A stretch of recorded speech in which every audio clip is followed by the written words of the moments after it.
that would be good. So in the 2nd of Samuel and chapter 21, we're really going to look at just the first 14 verses, the first half, as it were, first major section of the 2nd of Samuel chapter 21. And this is about the riddle of the Vigil of Rizpah. And the record starts in verse 1 by saying, "Then there was a famine in the days of David 3 years, year after year." Now, just hold your hand for a moment, now that I've safely got you to chapter 21. Just hold your hand and come to chapter 24, just for a moment. Because I want to draw attention to just one key word in the 24th chapter. It says there, in the very first verse actually, it says, "And again the anger of Yahweh was kindled against Israel." Now, you see that phrase, "again the anger of God was kindled." In the margin it says, "Why, see chapter 21 verse 1. So coming back to chapter 21 verse 1, what the marginal reference would bid us understand is that the famine of chapter 21 was a manifestation of the anger of God. And so when chapter 24 says, "Then again the anger of God was kindled," that it's again after this episode that we're going to read tonight in the 21st chapter. And what we're being told is that perhaps this famine didn't come about by chance. In fact, if you come back to Deuteronomy chapter 11, this is what the record of the book of the law said concerning famines that might come. They came for a reason. They came because of the providential control of the Father. Because in Deuteronomy chapter 11 in the book of the law, we're told this in verse 13. Deuteronomy 11 verse 13.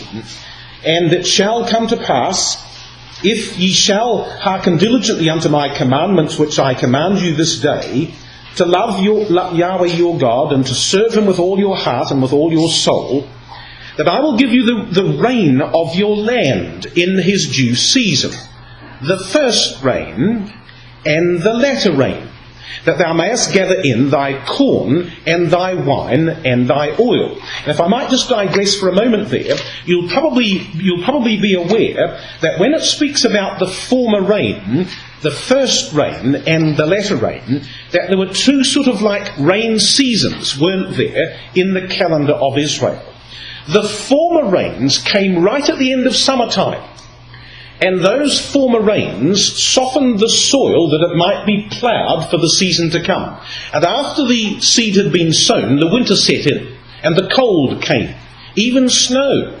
And not until springtime, not until the time of the harvesting of the ripe barley in the month of Aviv, or Abib, which is of course the month of Passover, did the latter rains finally come to swell the growth of the grain of the season. So the latter rains came at springtime, and the former rains came, in fact, at the end of harvest, at the end of summertime. Well, that's what Deuteronomy says here in verse 14. And so the rain was an evidence of God's blessing. So if the rain was a symbol of God's blessing, verse 14 of Deuteronomy 11, then what would famine be a symbol of? But the withholding of God's blessing, which is exactly what it says. Verse 16, "Take heed to yourselves that your heart be not deceived, and you turn aside and serve other gods and worship them, and then Yahweh's wrath be kindled against you, and he shut up the heaven, that there be no rain, and that the land yield not her fruit." So you see, the rain was a symbol of God's approval, and the lack of rain was a symbol of God's disapproval and of his judgment on the nation.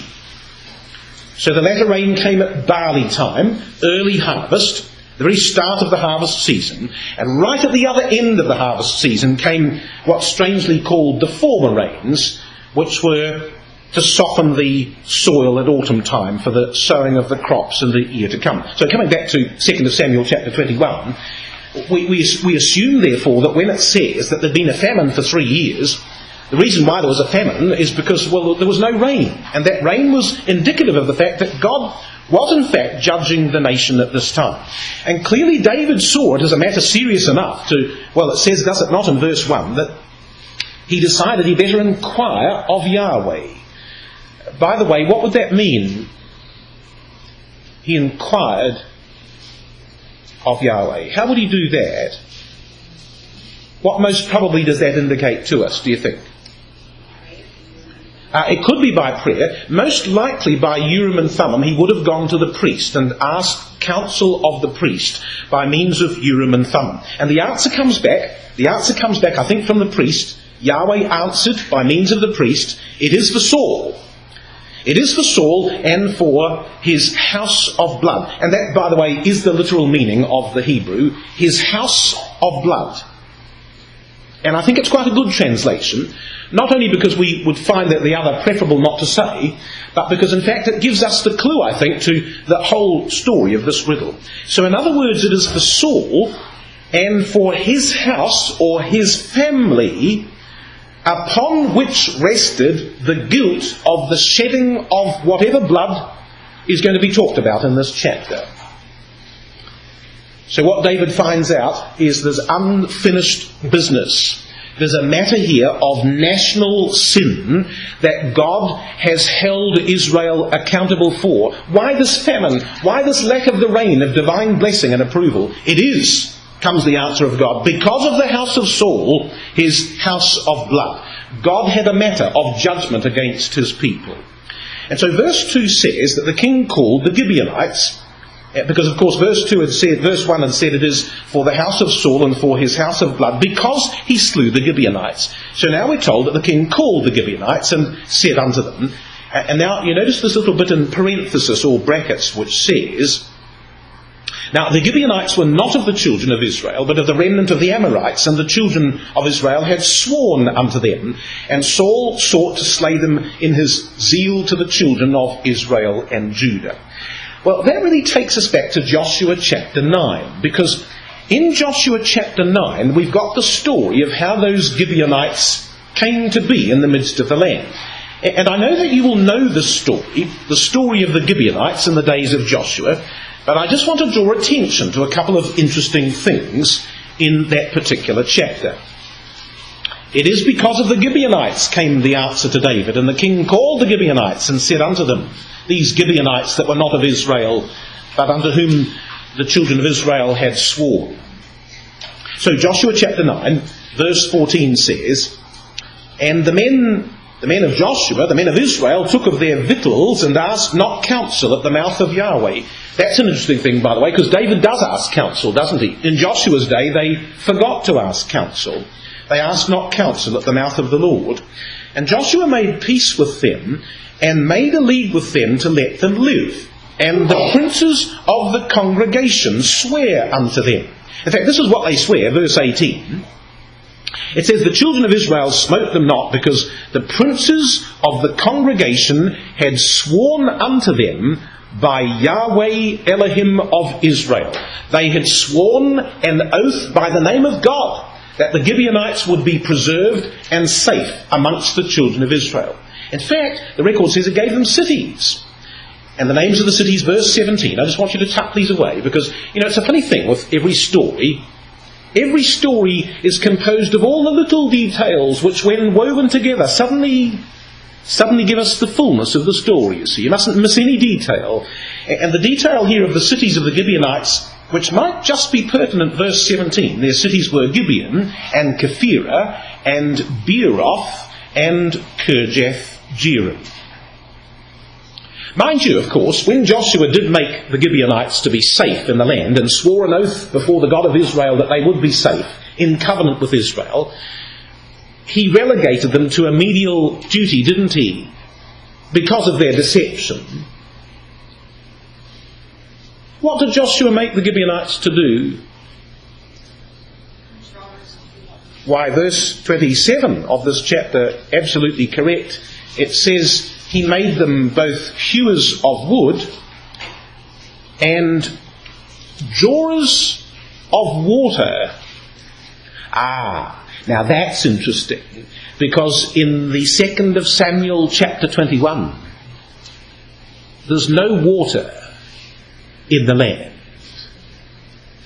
Even the drawers of water can no longer bring forth water for the service of the congregation of Israel. Oh yes, I think that this blessing was somehow linked to the Gibeonites, you see. There's no water in the land. Now you see, Saul's actions, coming back to the 2nd of Samuel chapter 21, were a violation of that covenant that had been sworn in Joshua chapter 9. And it may have been, we're not told, it may have been that the Gibeonites had cried unto Yahweh for relief from the work of Saul and coming against them. We're not told whether they did, and we're not told not only whether they did, but when they might have cried unto God for retribution. We don't know what time elapsed from the moment they called God or called upon God to the time where God finally deals with the matter in the 2nd of Samuel chapter 21. But I think, sisters, that strangely enough, the longer that time was, the more interesting it becomes. Because, you see, perhaps the lesson of the 2nd of Samuel chapter 21 and verse 2 is this: that God never forgets. God never forgets anything that's done. This might have been a sin that was committed against the Gibeonites some time ago. We're not told. But whether it was or whether it wasn't, the lesson of this chapter is that God will finally hold all accountable for all that they have done, and God never forgets, not anything. And he would remember this matter as well. Despite the despair of the Gibeonites, they were not forgotten, and neither was the sin that had been perpetrated against them. So David says, in the 2nd of Samuel, chapter 21, verse 3, "Wherefore David said to the Gibeonites, What shall I do for you? And wherewith shall I make the atonement that ye may bless the inheritance of Yahweh?" So David recognised that the matter of national sin here that needs atonement before God's judgment could be removed. And the strange thing about the story, as you stop and think about the fact that there might be a parable here, is that the solution in this story is going to result in Gentiles, the Gibeonites, in covenant blessing with Israel. So whatever sacrifice will be offered in this chapter, both Jew and Gentile will benefit, ultimately, from the sacrifice that will take place in the 2nd of Samuel chapter 21. Well, you see what the Gibeonites said, verse 4. The Gibeonites said unto him, We will have no silver nor gold of Saul, nor of his house, neither for us shalt thou kill any man in Israel. We will have no silver or gold. What the Gibeonites were saying is that financial compensation cannot atone for sin. We can't buy our way out of sin. Of course, they could have made a lot of money because, in those days the nations did do that. They practiced financial reparation for untimely deaths. The Gibeonites could have said, well, we'd like a large sum of cash, please, to put this matter right. The Gibeonites had been slain. Or they could have made a fortune. But they didn't. You see, what the Gibeonites said was, we will have no silver and no gold. And I think there was a reason. I think there was a scriptural reason why they said exactly that. No silver or gold, they said. And then they said this, perhaps not clear in the authorised version. They said, Neither for us shalt thou kill any man in Israel. But what the Revised Standard Version says is, Neither is it for us to put any man to death in Israel. Oh, shall I read that again? I'll just change the emphasis slightly, because remember how that the change of emphasis on the words alters the meaning. Neither is it for us to put to death any man in Israel. Now what do you think the Gibeonites were really saying? See, I think what they were saying was, they believed that as a subject nation they had no authority to execute the sentence of judicial death themselves upon any inhabitant of Israel. But I think the implication is, when they said it doesn't pertain to us, what they really meant, what they obviously believed, was that there ought to be a death that should take place, but it was not their role, not their right, not their prerogative to execute the judgment on this occasion. They had no jurisdiction to act in the matter. Not for us to put any man to death. You think David understood what they were saying? Yes, I think so, because you see what he said at the end of the verse? Verse 4. he said, "What ye shall say, that will I do for you." Now you see, David as a king could have ridden roughshod, couldn't he, over this minority group that were really only there in the nation because of the leniency of Joshua. But in effect what David said to them, was, "All right, I understand what you're saying, so you tell me then what we should do. Tell me what we need to do," he said to the Gibeonites. Now that was a wise spirit on David's part, because remember, there's a matter of national sin here, and evidence of God's displeasure. And so the spirit of the king was that he recognised the direction of their request, not for us to put any man to death, and he made provision that their suggestion might in fact be acted upon. So he said to them, "So what shall I do then?"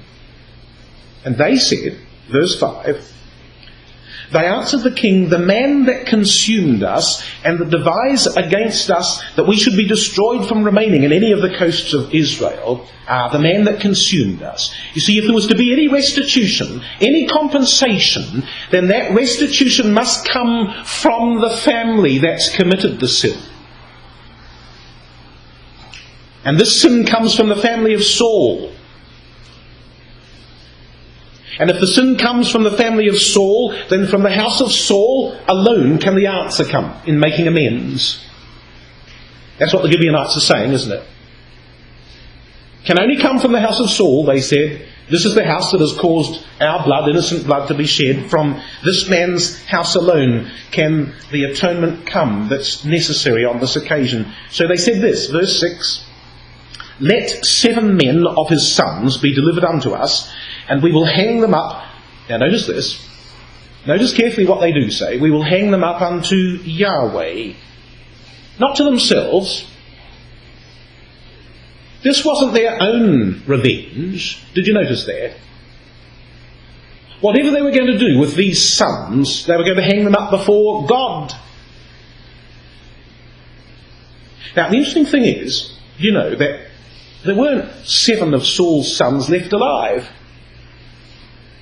There were descendants of Saul, but of course in the Hebrew the term son can signify several generations of the same family, who were all deemed to be the son of a family line. So when it said "let 7 sons," well, first of all, I think that means, does it not, let there be a complete atoning sacrifice. 7.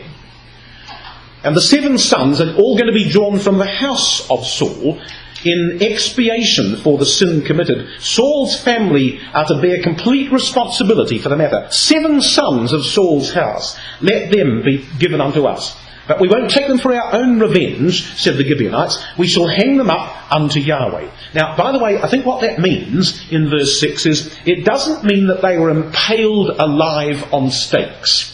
What would have been done is that they would have been judicially executed first for the massacre of the Gibeonites, probably put to death by the sword, and then they would have been lifted up afterwards. For some reason, which we've yet to find out by and by as the story unfolds, the dead bodies of the 7 men thus slain were to be lifted up and placarded before Yahweh, was the request of the Gibeonites. Now, do you know, it's an interesting thing, but this request of the Gibeonites was exactly based on the teaching of the law of Moses. Exactly based on the teaching of the law of Moses. They might be strangers amidst Israel, but these Gibeonites are thoroughly biblical in their reasoning. Now, come and have a look at this. So hold your hand in Samuel and come back to the book of Numbers in chapter 35. Because Numbers 35 is what the book of the law said about the matter of murder in the nation. Murder in Israel, how shall it be dealt with? And the law said thus in Numbers chapter 35. So reading from verse 16, the record said, Numbers 35, "If he smite him with an instrument of iron, so that he die, any man that does that against his brother, he's a murderer, and the murderer shall surely be put to death. And not only that, not only with iron, but also verse 17, if he smite him with the throwing of a stone, wherewith he may die, and he die, he's a murderer. The murderer shall surely be put to death. Or verse 18, if he smite him with a hand weapon of wood, wherewith he may die, and he die, he's a murderer. The murderer shall surely be put to death. So you see, the teaching of the law of Moses was that if someone had murdered somebody else, there was no escape from the consequences of that. The murderer had to be put to death, said the law of Moses. And Saul had murdered the Gibeonites, quite clearly murdered them. The requirement of the law was that the murderer must be put to death. Now come over the page to verses 29 to 31 and just see what it says. Numbers 35 verse 29 says, so these things shall be for a statute of judgment unto you throughout your generations in all your dwellings. Whoso killeth any person, the murderer shall be put to death by the mouth of witnesses, but one witness shall not testify against any person to cause him to die. And now notice this, verse 31. And ye shall take no satisfaction for him that is fled to the city of his refuge, that he should come again to dwell on the land. He shall take no satisfaction. Do you know what that means in the book of the law? No silver or gold was to be paid as a satisfaction for the death. Only the life of the murderer itself was acceptable retribution where murder had occurred. Where do you think the Gibeonites got their idea from in the 2nd of Samuel chapter 21 when they said, we shall have no silver or gold? I think they got it straight out of the book of the law, you see. These drawers of water they might be, but they were spiritually minded.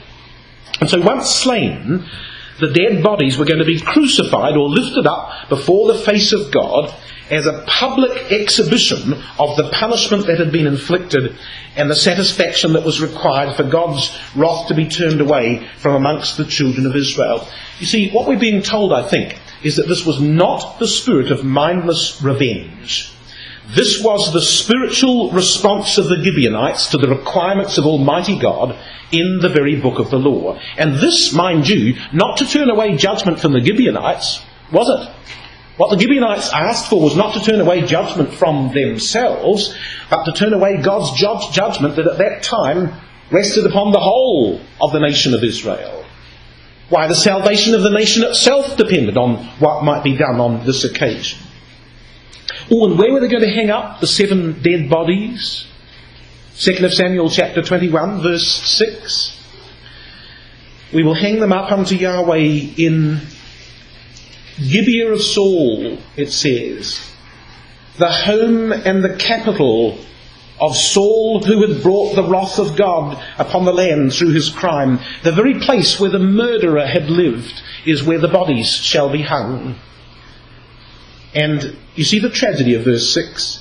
It's Saul whom Yahweh did choose. And perhaps the lesson of that phrase, Saul whom Yahweh did choose, is that even the chosen of God are not exempt from upholding his commandments. In fact, they have a higher standard, don't they? The duty of example for those chosen is higher. They of all people are not above the commandments of God. And the reality was that whatever Saul's motive was, and we shall come to that by and by, because I think that his motive was probably altogether bad. It wasn't actually for the good cause of the truth at all. Whatever his motive was, the teaching of the law was absolutely clear. We're told in another place, which we won't turn up, but you might like to take a note of. Exodus 21 verse 12 says, he that smiteth a man so that he die shall be surely put to death. Exodus 21 verse 12. The law was clear. That's what he'd done. He'd smitten other men to put them to death. The requirement of the law was the murderer must now forfeit his own life. And of course you realise that there was a reason behind that even, because this law of life for life and blood for blood, doesn't that go all the way back to Genesis chapter 9 when they first came out of the ark? And God said, if any man takes another man's life, I'll require that of that man's hand. Do you know why it says that in Genesis, I think, sisters? That if any man, and I suppose for that matter any woman, takes the life of another person, that their own life shall be forfeit before God, is because every person's life is a potential life to manifest Yahweh. And anyone else that takes that life doesn't just rob that person of life. They rob God of someone who could have manifested his name. God says, I will require that of you at your own hand when you take a life that belongs to me. So the Gibeonites said, and I think exactly in accordance with the spirit of the law, you better give us 7 sons of the house of Saul. And the record says, coming back to the 2nd of Samuel chapter 21, right at the end of verse 6, and the king said, I will give them. And I think David's answer showed his understanding of the spirit of the Gibeonites. You see, we could imagine just for a moment that perhaps David thought, what a marvellous opportunity to get rid of every rival part of Saul's house, to exterminate the lot of them. That could have been David's spirit, couldn't it? But no, I don't think so. In fact, by the time we come to the end of the story, we'll be absolutely convinced that that wasn't David's spirit at all. This was the wise decision of a king, acting on the information given to him after inquiring of Yahweh in verse 1. And by the way, it was consistent with the action of Moses. We won't turn it up, but you remember in Numbers 25 and verses 3 and 4, in the matter of the sin at Moab, that Moses was instructed by Yahweh himself to take the leaders of the apostasy and to slay them and to hang them up before Yahweh, Numbers 25. And if David had done this thing, he was only doing what Moses had already done on an earlier occasion. And most of all, I think what he did was based on the very passage used by the Gibeonites. Now come back and have a look at that passage. Which one was it?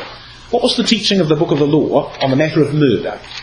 It was Numbers 35. So just come and have a look at that again, because I think that what David decided to do when he decided that he would agree with the Gibeonites' request is, I think, he understood exactly where they were quoting from.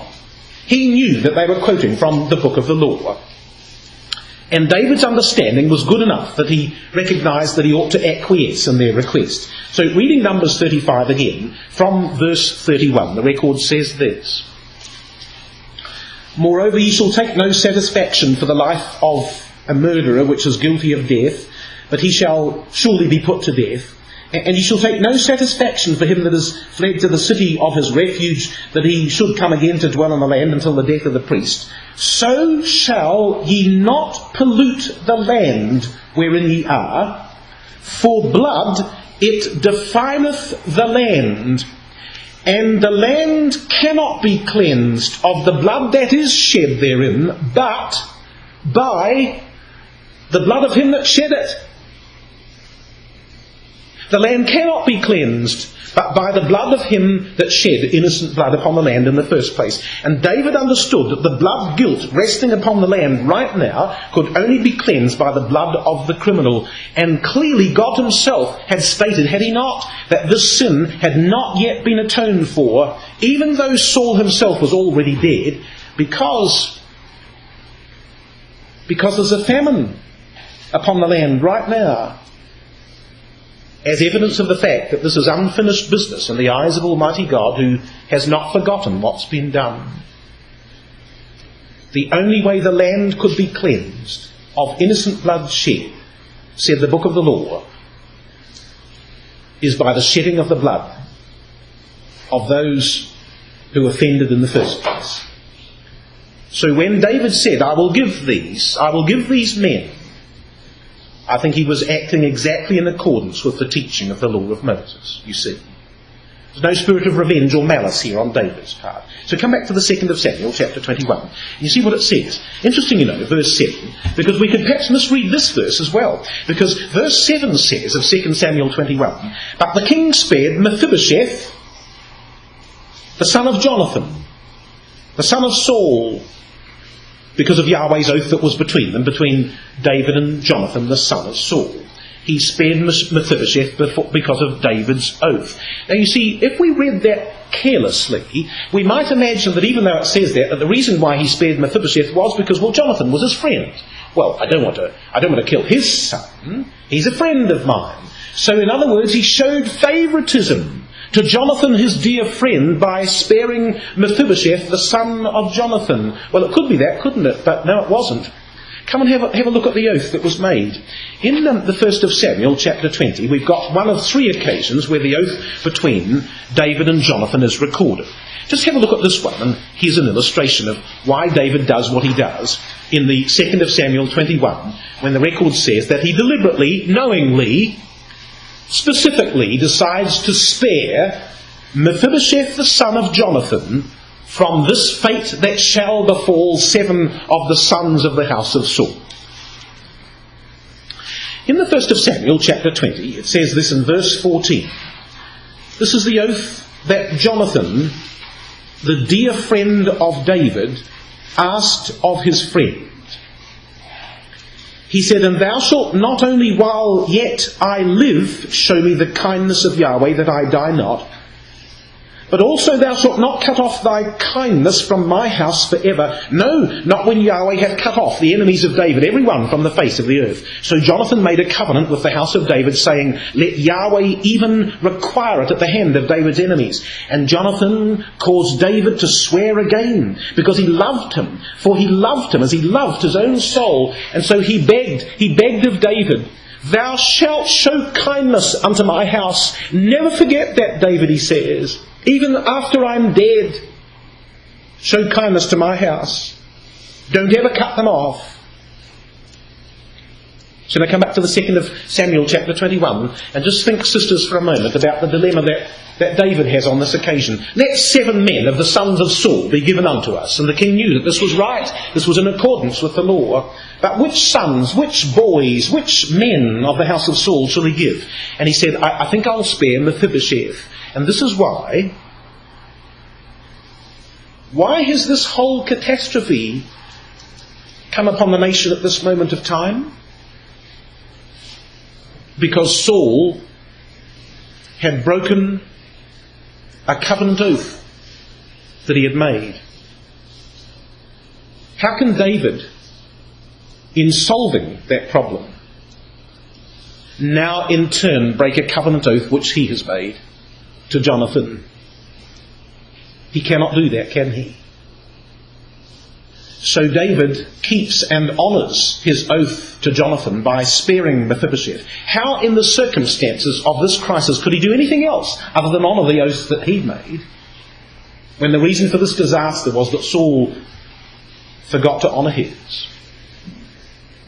So I think his motive was noble and pure when David decided on this occasion that he would spare Mephibosheth. And so 2nd of Samuel chapter 21 verse 8 says, so who he took instead was this. Oh, now this is really interesting. Who exactly did he take and why?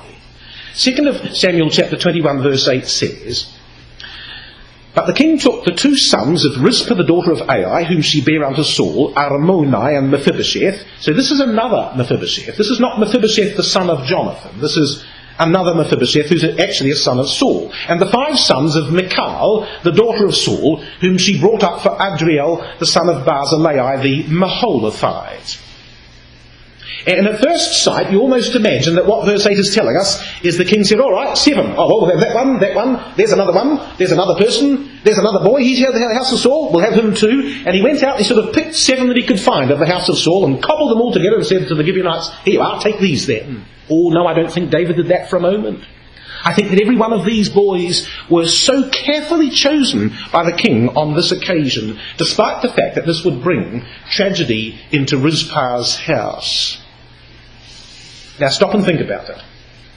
First of all, can you tell me who the first 3 sons of Saul were? Well, if you come back to the 1st of Samuel chapter 14, we're told. Here's the first 3 sons of Saul. They're all mentioned in the 1st of Samuel chapter 14. And for that matter, the daughters. In the 1st of Samuel chapter 14, let's just think about Saul's family for a moment. We're told this in verse 49. It says that the sons of Saul were Jonathan and Ishui and Malchi-Shua. Now that Ishui there is also known as Abinadab in other places. So the 3 first sons of Saul were Jonathan, Abinadab or Ishui, and Malchi-Shua. Can you remember those 3 names? Jonathan, Abinadab, Malchi-Shua. Oh, and there are two daughters. The firstborn daughter is Merab, and the second daughter is Michal or Michal, the two daughters of Saul. Got all those names locked away in your head? Excellent. Now come to the 1st of Samuel chapter 31 and to the tragedy of Mount Gilboa, and let's see what happens there. So 3 sons of Saul and 2 daughters. But in the 1st of Samuel chapter 31, we're told in the battle of Mount Gilboa, the record says in verse 2 of that chapter, and the Philistines followed hard upon Saul and upon his sons, and the Philistines slew Jonathan and Abinadab and Malchi-Shua, Saul's sons. So all 3 sons mentioned in chapter 14 are now dead. But there was another son, wasn't there, of Saul, and his name was Ishbosheth. Now if you come to the 2nd of Samuel, chapter 2, we've got him mentioned. And the circumstances of his death are rather dramatic as well. Because in the 2nd of Samuel, chapter 2, and verse 8, it says, Abner the son of Ner, captain of Saul's host, took Ishbosheth, the son of Saul, and brought him over to Mahanaim. So this is a 4th son of Saul. Jonathan, Abinadab, Malchi-Shua are all dead, but there's a 4th son called Ishbosheth who's going to be made king. Now when you come to the 4th chapter, this is what we're told about the death of Ishbosheth. The record says in chapter 4 of 2 Samuel and verse 2, Saul's son had 2 men that were captains of bands. The name of the one was Baana and the name of the other was Rechab, sons of Rimmon, a Beerothite of the children of Benjamin, for Beeroth also was reckoned to Benjamin, and the Beerothites fled to Gittaim and were sojourners there unto this day. Just remember that for a minute. The Beerothites fled, and the 2 captains of Ishbosheth's guard were both Beerothites. And verse 5 says, the sons of Rimmon the Beerothite, Rechab and Baana, went and came in the heat of the day to the house of Ishbosheth, who lay on the bed at noon. They came through into the midst of the house as though they would have fetched wine. They smote him under the 5th rib, and Rechab and Baana, his brother, escaped. And so now the 4th son of Saul is dead. So who slew him? 2 men who were Beerothites. But Beeroth was one of the cities of the Gibeonites mentioned in Joshua chapter 9. And I think that the reason why the Beerothites had fled, verse 3, was that Saul had come against the Gibeonites in Beeroth and had cruelly slain them for this reason, that unto which tribe now does Beeroth belong? Verse 2. And the answer is, it's taken over by the tribe of Benjamin. And that's the tribe of Saul. And although I think Saul pretended that he had slain the Gibeonites because of his zeal for the truth, in reality what he did was he took the cities of the Gibeonites to enlarge the territory of the house of his own family in the land of Benjamin. And in the providence of God, Ishbosheth, the son of Saul, was slain by 2 men who were connected to the Beerothites and sympathetic to the tragedy that had come upon the Gibeonites in that place, you see. So now we've got all those 4 sons of Saul are now dead. So now let's think about the daughters. In fact, if you come back to the 2nd of Samuel chapter 21, it's a little bit confusing really, isn't it? Because you see what it says? It says that the king took the 2 sons of Rizpah and the 5 sons. And so these 2 sons of Rizpah, by the way, the daughter of Ai, whom she bare unto Saul, Armoni and Mephibosheth, do you know that they must be now the only 2 surviving, actual, literal sons of Saul? Every other son of Saul that we know of is already dead. But he had a concubine, you see, called Rizpah, who's the heroine of our story. And we haven't even got to her yet, by the way. It's a rather long introduction to get to Rizpah in this story. But she's coming, believe me, just by and by. And these are her two boys. And they are the sons, the actual sons of Saul, born to this concubine. But David needs more than 2. He needs 7. So where does he get the other 5 from? Well, 2 Samuel 21 verse 8 says, he took the 5 sons of Michal, the daughter of Saul, whom she brought up for Adriel, the son of Barzillai. But the margin says that they weren't Michal's sons. They were Michal's sister's sons, which means they must be Merab's children, mustn't they? Because Merab's the only other daughter of Saul, Michal and Merab. And I believe that the margin is correct and absolutely right. For what reason?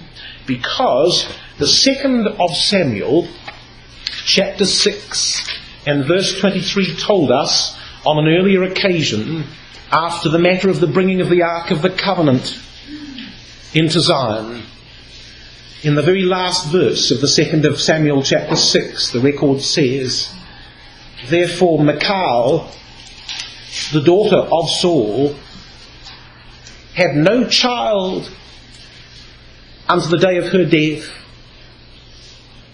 So these 5 boys in the 2nd of Samuel chapter 21 can't be Michal's boys, can they? She had none. She was childless.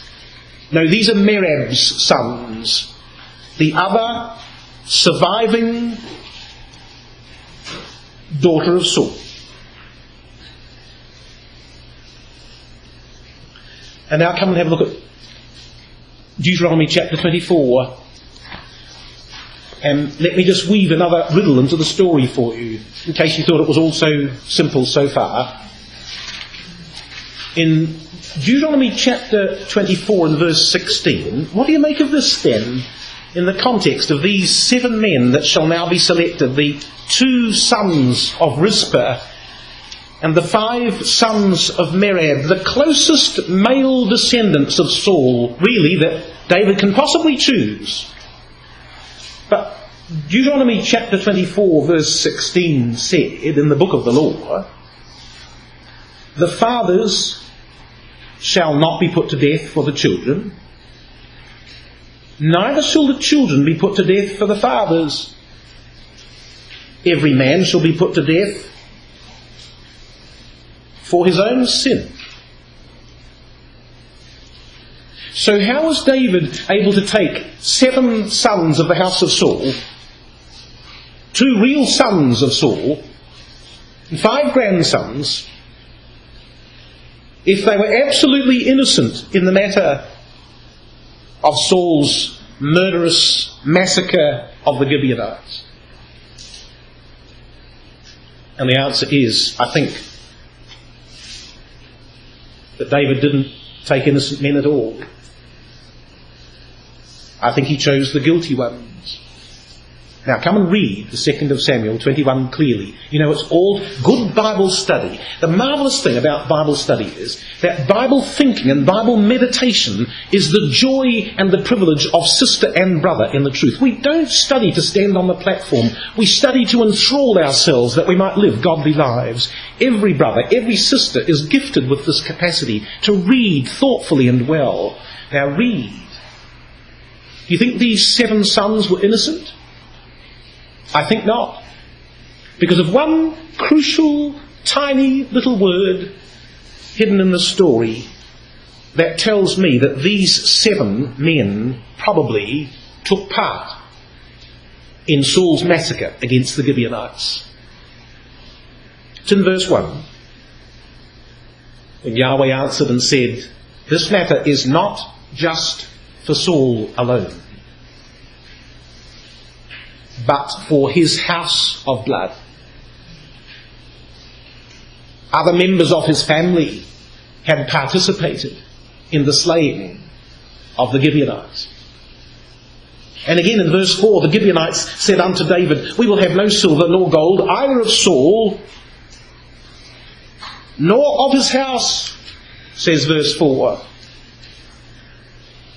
You see, I think in the providence of God, the 7 men that David selected so carefully, so prayerfully, were all accomplices of Saul when he went forth on that raiding mission against the Gibeonites, not for the honour of God, but to enlarge the territory of his own family in the land of Benjamin.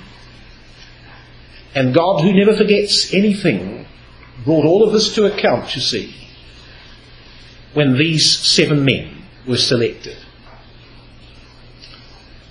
And now finally, the record says, as a result of that in verse 9, that having selected these ones so carefully, he delivered them into the hands of the Gibeonites. They hanged them in the hill before Yahweh, and they fell, all 7 together, and were put to death in the days of harvest, in the first days, in the beginning of barley harvest.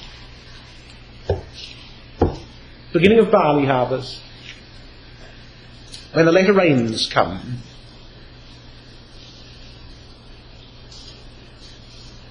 But now we have verse 10, the heroine of our story for tonight. I thank you so much for your patience in waiting for her to come. And I can promise you it's worthwhile, the wait. Because now enters Rizpah, the daughter of Ai, who quite possibly was innocent herself in this entire matter. She hadn't gone riding forth with Saul. She was just the concubine of the king. What had she to do in this particular matter? And the record says, verse 10, that Rizpah, this amazing, this astonishing woman, she the daughter of Ai, took sackcloth and spread it for her upon the rock. Now, you'll probably know that sackcloth is associated with mourning for the dead. Genesis 37, verse 34 tells us that. 2 Samuel chapter 3 and verse 31 tells us that. Sackcloth is associated with mourning for the dead. But it's also connected with the public expression of repentance. With a public expression of repentance. It's used that way in the 1st of Kings chapter 21 and verse 27. And again in Nehemiah chapter 9 and verse 1. And as we read verse 10, we realise that the sackcloth wasn't there, was it, to protect the bodies. No, it was actually to spread upon the rock for herself. This was to be Ai's bed upon the rock. She lay upon sackcloth. And I think that the sackcloth here was to be an exhibition of public repentance that Ai would perform on the behalf of Israel as a whole on this occasion, for a reason that we shall come to very soon.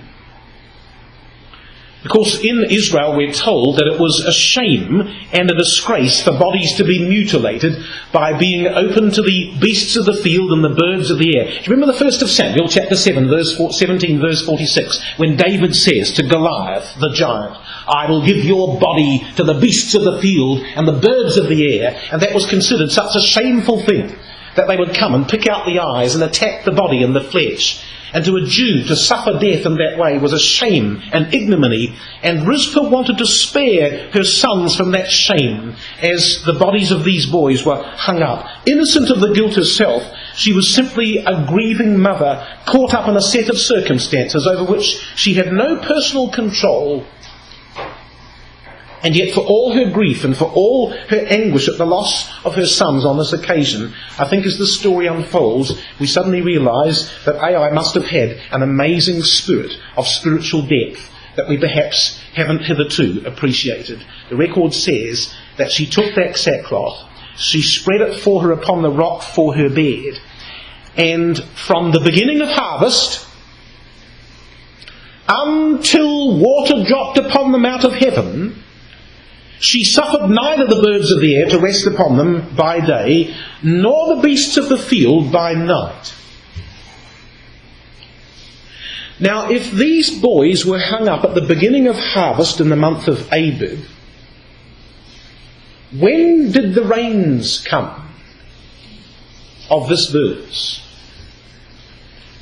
And the answer is, I believe they came in the month of Ethanim, 6 months later, at the end of harvest. So what we're being told is that Rizpah guarded these dead bodies, all 7 of them, not just the bodies of her sons, all 7 of these bodies. She guarded those bodies day and night for 6 months. She must have been exhausted. We don't know how she was fed or sustained. Perhaps some came out to nourish her. There's not a word that Rizpah ever speaks, just a silent vigil, absolutely desolated of spirit. And when you think about the agony of this woman, this mother in this record, guarding these dead bodies for so long, for 6 months, day and night, until she was just a gaunt, emaciated person herself, worn out by the privations of this vigil, in the spirit of Rizpah, don't you see, don't you hear, don't you feel flashes of the New Testament record? I can hear them. In the story of Rizpah, I can sense the love of Mary of Bethany that was compelled to anoint a body towards its impending death in Matthew 26 verse 13. In the spirit of Rizpah, I can feel the grief of Mary of Nazareth that compelled her to gaze upon the dead body of her son in John 19 verse 25. And in the grief of Rizpah, I can hear the honour of Mary of Magdala to bury the dead body after it was all over, that she might do honour to her Lord in John 20 verse 15. Mary of Bethany to anoint, Mary of Nazareth to gaze, Mary of Magdala to bury. Don't they all show the spirit of Rizpah towards the dead body of Christ in the New Testament record? I think so. I think there's a foreshadowing here, you see, hidden in the story of this sister. But I think, you see, the interesting thing about this story in the 2nd of Samuel 21 is I don't think this was just a mother's act of devotion. Oh yes, it was that as well. Of course it was. But it must have been more than that. And I'll tell you why I think that's the case. Hold your hand in Samuel and come to Deuteronomy chapter 21. Because do you remember what the book of the law said concerning dead bodies? Strange thing. Because Deuteronomy chapter 21 specifically said this. Last 2 verses. Verses 22 and 23.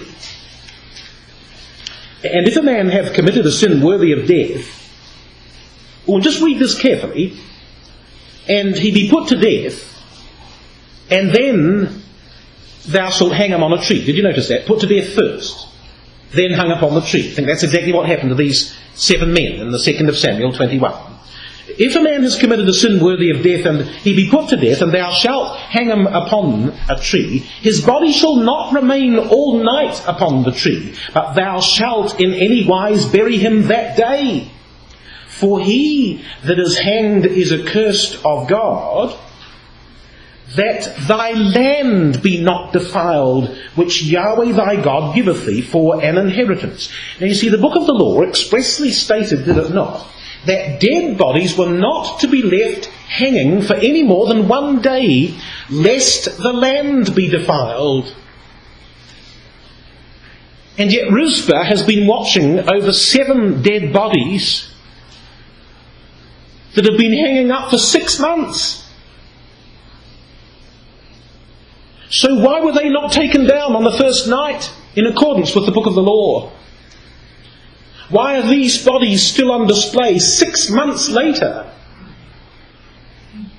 And I think the answer is because of the very law that we saw earlier on concerning the law of murder in in Numbers chapter 35. Just come back to it one more time and see how Numbers 35 finishes. And I think there was a very good reason, you see, why these bodies were still on display for this period of time. Because on this occasion, whilst the law said that a body that was left to hang defiled the land, was it not true that on this occasion, verse 33 of Numbers 35, the land had already been defiled by the shedding of the innocent blood of the Gibeonites?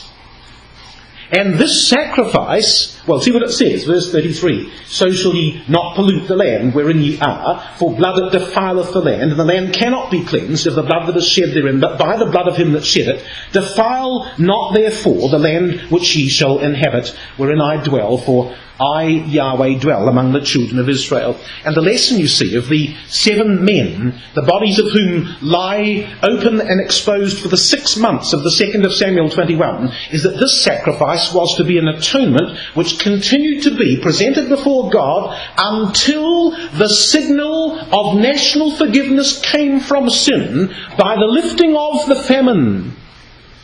Only then could it be sure that God had accepted this expiatory sacrifice, and that's what it was. Because hadn't David said, back in the 2nd of Samuel chapter 21 and verse 3, hadn't he said that this whole matter was so that he might make atonement? That's what these 7 bodies were all about, weren't they?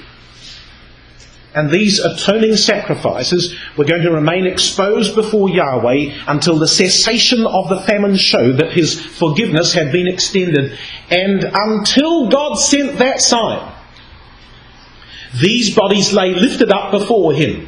And so the record says, 2nd of Samuel chapter 21 and verse 10, that Rizpah guarded these bodies day and night for month after month after month. And the record says, until the water dropped upon them and drenched the bodies with rain. And then, strange to seem, she immediately stops guarding them. When they all got wet, she suddenly walks away and leaves the bodies as soon as they're wet with rain. Why did she do that? Had her devotion suddenly ceased? Had her commitment to her son suddenly stopped?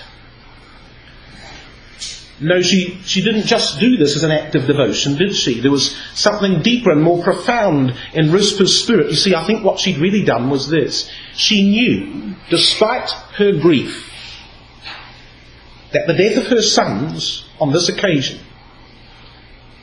were part of an atoning sacrifice for national sin, which she herself stood in need of.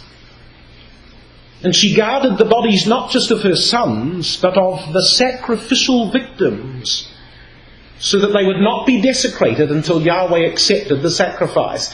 And doesn't that remind you of Genesis chapter 15, when Abraham lays out the parts of the sacrifice and chases the birds away until the sacrifice should be accepted? Genesis 15. See, Rizpah knew that there was something deeper going on here. In all her grief, she knew, I believe, that the whole nation depended on this offering, and that her sons were part of the way by which salvation would come.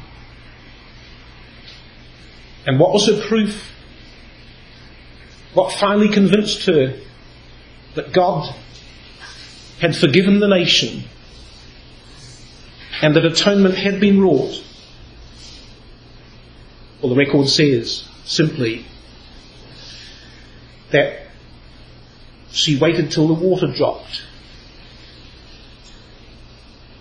How did she know that the water was the sign?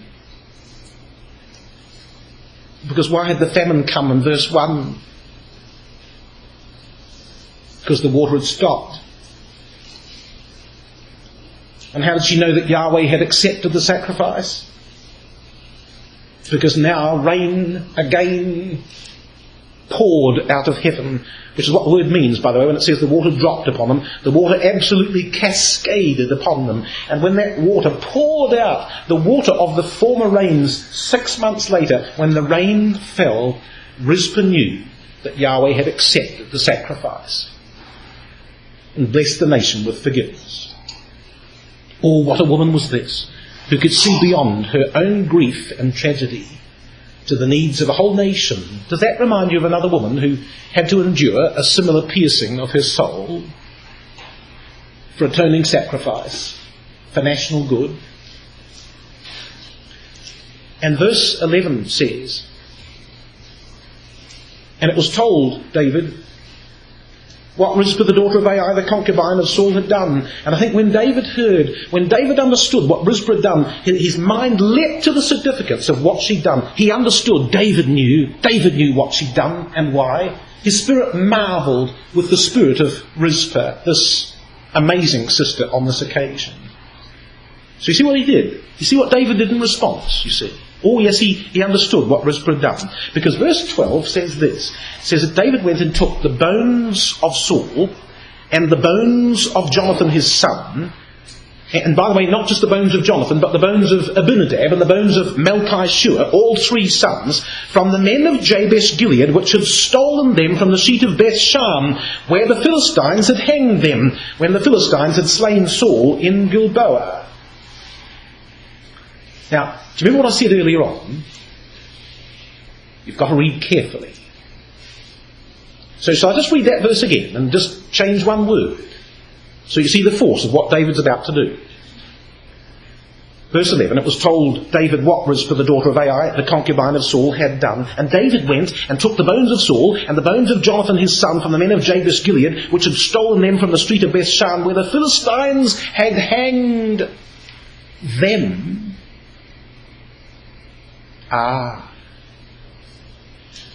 So you see, Saul and three sons had all been hung on the walls of Beth-shan. And now 7 other men of the house of Saul have been hung in Gibeah in chapter 21. And what David is going to do in effect is he's going to bind Saul and all his house into the matter of this sin and its atonement. Saul and 3 sons who already have been hung together on a prior occasion, he now collects those bodies and brings them together with the bodies of these ones who now have been hung in Gibeah. And that's what verse 13 says. It says, he brought up from thence the bones of Saul and the bones of Jonathan his son, and they gathered the bones of them that were hanged. Now you see that word hanged in verse 13, that's not the same as the word hanged in verse 12. So I think that those that are hanged in verse 13 are the bones that have just been hanged in this chapter. He gathers all the bones of all the house of Saul together. They've all been hung, but at different times. And verse 14 says that the bones of Saul and of Jonathan his son, and for that matter the bones of all the other members of the family, buried they in the country of Benjamin, in Zelah, in the sepulchre of Kish his father, and they performed all that the king commanded. And so the burial of the whole clan now in the family sepulchre, as it were, closed the account of this sacrifice for sin. And I think that David responded to Rizpah's devotion by allowing her sons and all the other members of the family of Saul's household that had thus been slain, he gave them all now the dignity of a proper, full family burial, didn't he? He said, well, now that this is all over, let's at least inter the whole family with dignity and with honour. That was a noble thing of David to do, wasn't it? But I think he did it for another reason, you see. Oh yes, I think there was another reason. Now look at this. Oh, I think this is wonderful. Hold your hand in the 2nd of Samuel and just come back to the 1st of Samuel chapter 24. We're almost there. We're almost at the end of the story, but let's just tiptoe through the last few ideas. Why did David take all these bones of all these bodies, 7 men, 3 men, 1 man, and bury them all together in the country of Benjamin and Zelah in the sepulchre of Kish, Saul's father? Well, because in the 1st of Samuel, chapter 24, we're told this, in verse 20, that when David was chasing, or rather when David was fleeing from Saul and Saul was chasing him, Saul said this, and now, behold, I know well that thou shalt surely be king, and that the kingdom of Israel shall be established in thine hand. Swear now therefore unto me by Yahweh, said Saul, that thou wilt not cut off my seed after me, and that thou wilt not destroy my name out of my father's house. And David swear unto Saul. And so what does he do in the 2nd of Samuel chapter 21? he honours the oath that he's made. Because although Saul is dead and his 3 sons and these 7 other boys of the family, he gathers them all together. He gathers the bones of all the family. Where does he bury them? Where exactly does he bury them? 2 Samuel 21, verse 14. He buries them in the sepulchre of Kish, the father of Saul, so that Saul's name might not be destroyed from his father's house. And David honoured the oath which he'd made to Saul. See, there was never any malice in David. I think he grieved as much as any other at the desolation of Saul's house on this occasion, but he was a good man. He was an honourable man. He always acted with the best objectives in mind. And so just think about what David does in this chapter. In concert with Rizpah, 2 of the most astounding personalities in this story. And for that matter, the Gibeonites as well. All of whom acted honourably, really, don't you think? The Gibeonites asked in accordance with the law. David acts in accordance with his own oaths. In fact, what David does is this. Think about it in this chapter. Think about how carefully David walked through this terribly, terribly difficult chapter. He satisfied the request of the Gibeonites. He honoured the vigil of Rizpah by giving her boys, a decent burial. He respected his vow to Saul. He offered a final salute to Jonathan. And he upheld all of Yahweh's principles out of the law. And he did all of that, all at one and the same time, as this story unfolds. David did all of that. But Rizpah was his inspiration. And we know that that must have been such a good thing to do, because do you see how the story finishes? At the end of verse 14. And after that, God was entreated for the land. Not just from the vigil of Rizpah, but by the prayers of David, and by the falling of the water, and by the final lifting of the famine.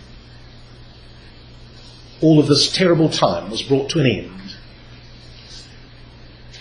and people's lives moved on.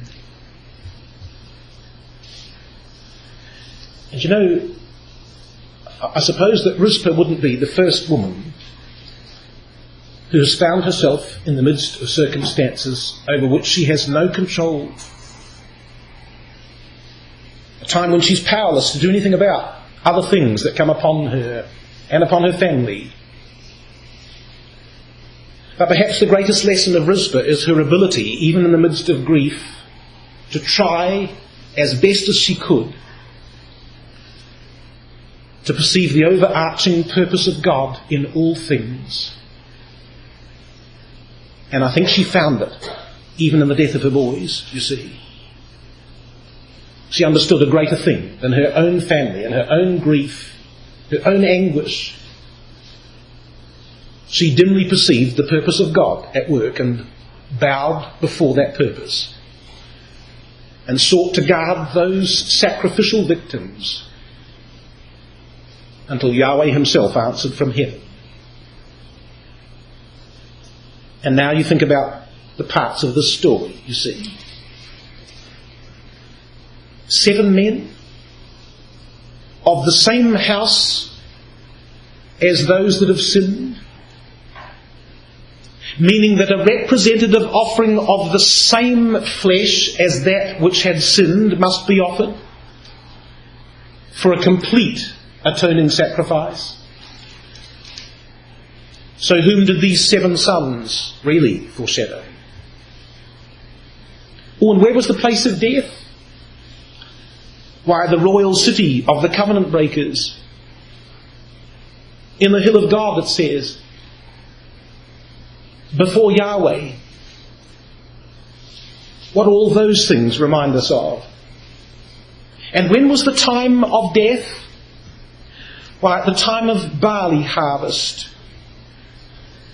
And John 6 tells us that the time of Passover, when our Lord was offered in sacrifice,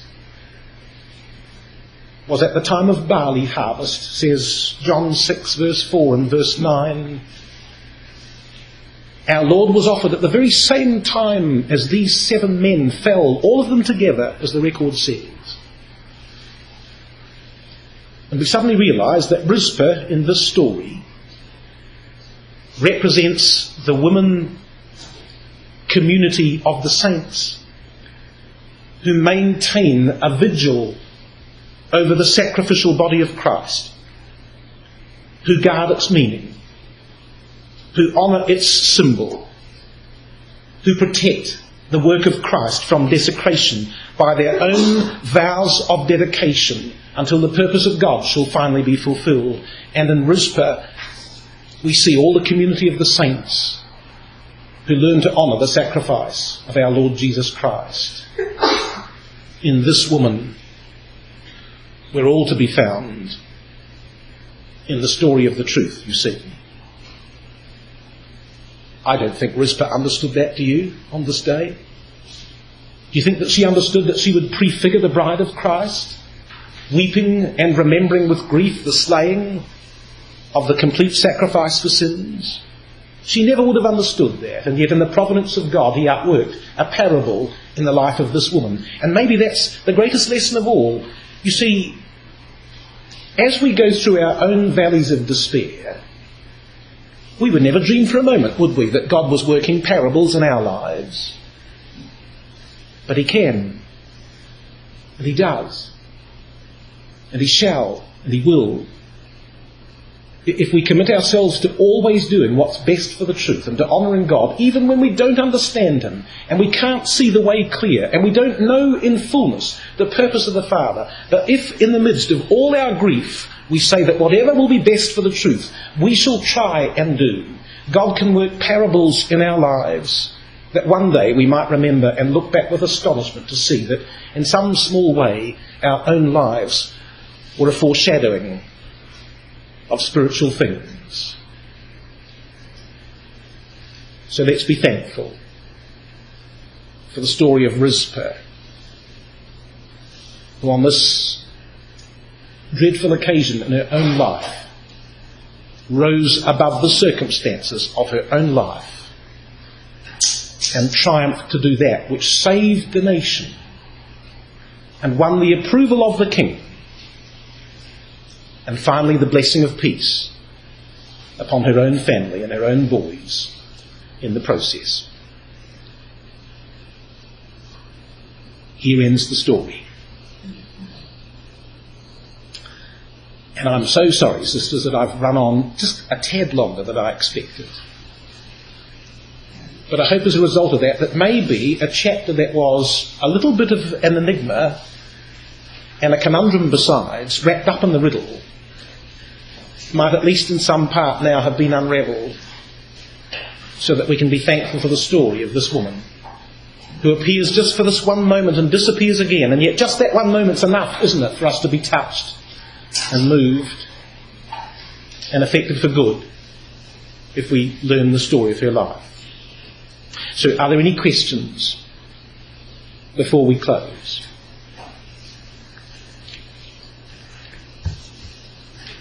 Yes. I'm sure about the Beerothites and how I missed that. Okay. In the book of Joshua chapter 9, we're told that there were 4 cities of the Gibeonites: Gibeon, Kephirah, Beeroth, and Kirjath-jearim. So that's where the Gibeonites lived. And the strange thing is that the 2 captains that slew Ishbosheth the son of Saul, we're told that they were both Beerothites.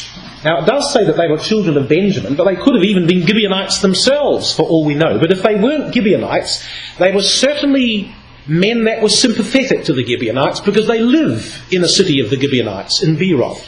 And the record tells us expressly in the 2nd of Samuel chapter 4 that the Beerothites had all fled. And I think the reason why they fled is because Saul had come upon them to massacre them and to take over their city. And that therefore these two captains slew Ishbosheth in retribution for what he'd done against the Gibeonites, you see. And that there was a strange circling of the story as to the identity of these two men that came upon Ishbosheth in the heat of day and slew Ishbosheth upon his bed. They came from one of the very cities of the Beerothites who'd been so cruelly slain by Saul in this massacre. That make sense? Right.